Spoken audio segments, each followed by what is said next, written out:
Nakalobat na po itong telepono ko, pero nakita ko naman po may ilang percent pa naman enough to make a vlog. A very important vlog.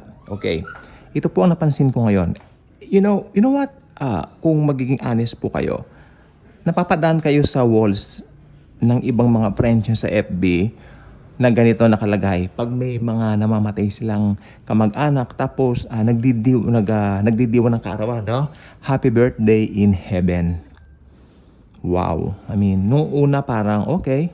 Pero nung lagi ko na itong nakikita, dahil, you know what? Nung, paano ko po ba ito sasabihin na hindi ninyo ako mapagkakamalan judgmental? Ayoko ng judgmental. May baterya pa ba to? Okay, kaya pa. Hindi po ako judgmental. Pero, naging common na lang po kasi. At yung ibang tao po dito, ito po yung gusto ko sabihin kanina. Kasi baka mapagkamalan akong judgmental. Hindi po. Meron po kaming pinagpapahayagan dati ng Ebanghelyo ng Panginoong Jesucristo na walang interest sa Ebanghelyo. And then 2 months ago, he passed away. Manginginom, malaki ang tiyan, namatay. Actually, balitado siya na, kaya namatay siya dahil doon. Palamura and all that. Pero yun, mga bunga lang yan. Mga bunga lang yon ng kanyang hindi pagtanggap kay Jesus. I'm not judging that person. In fact, mahal namin ito. Ilang beses naming tinatry to share the good news of the Lord Jesus Christ. Talagang wala raw siyang panahon sa ganyan. Pagkakakitaan nga raw ba yung mga ganyan? Yung mga tipong ganun ba?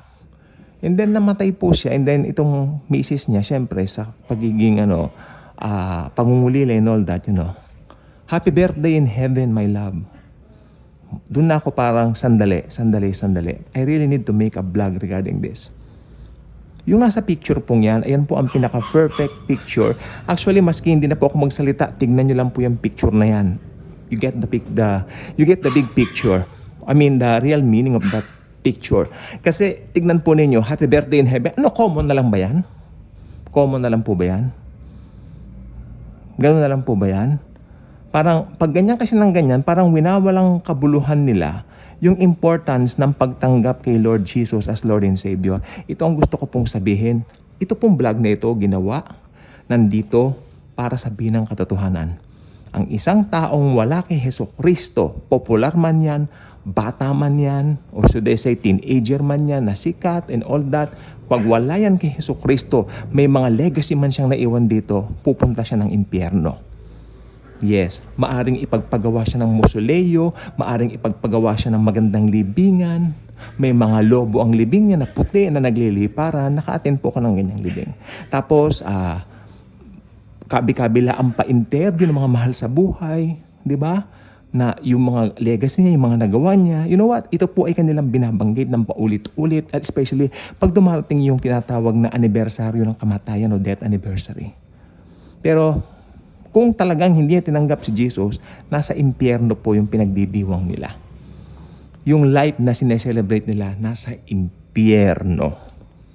Okay, this vlog ako, totoo lang po tayo. Ano po ba dapat nakalagay? Happy birthday in heaven or happy birthday in hell?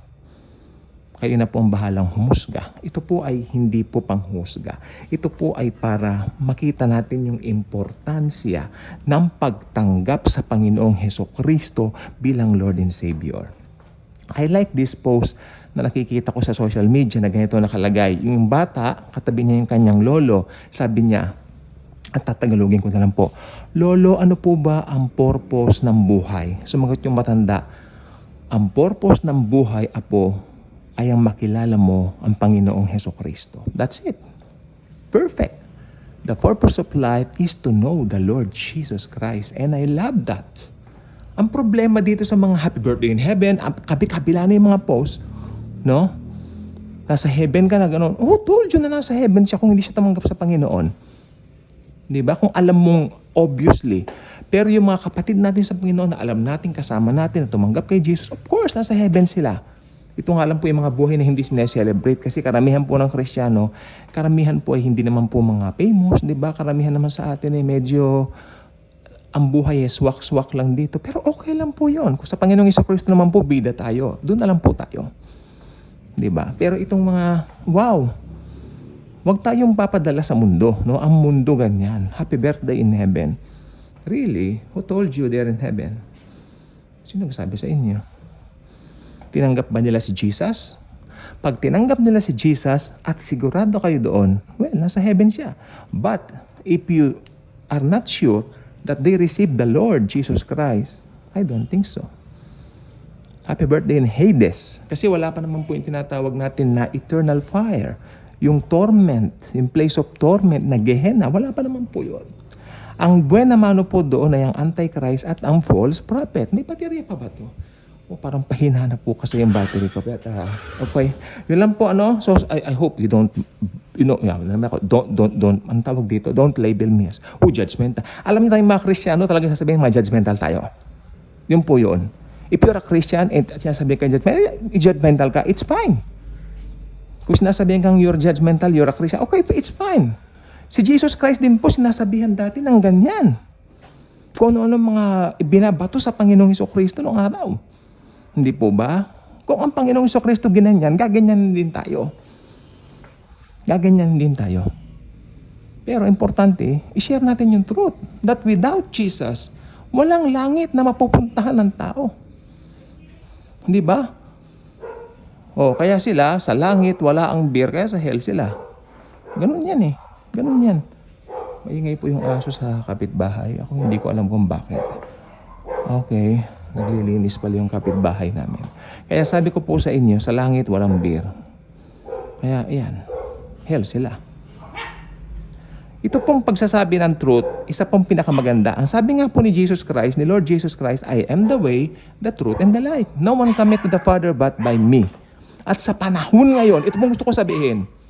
May mga aso po, pasensya na po. Itong gusto ko sabihin, dahil popular yung namatay, dahil ganun yung famous yung namatay, you know what? Ito ay, anong tawag doon? Philanthropy yung namatay. Parang binabaliwala nila yung importansya ng pagtanggap sa Panginoong Hesukristo. At yun ang hindi ko palalagpasin. No? Kahit sino ka pa, kung hindi mo tinanggap ang Panginoong Hesukristo, pupunta ka ng impyerno. Kaya kung hindi ka pa nakasubscribe sa ating channel, I invite you to do so. Click mo ang notification bell, share this video, share the wonderful loving grace of the Savior, the Lord Jesus Christ Himself. Tandaan po natin, Jesus alone saves. Jesus alone is the way. Jesus Christ is the way, the truth, and the life. Thank you. And as always and forever, Jesus truly loves us all.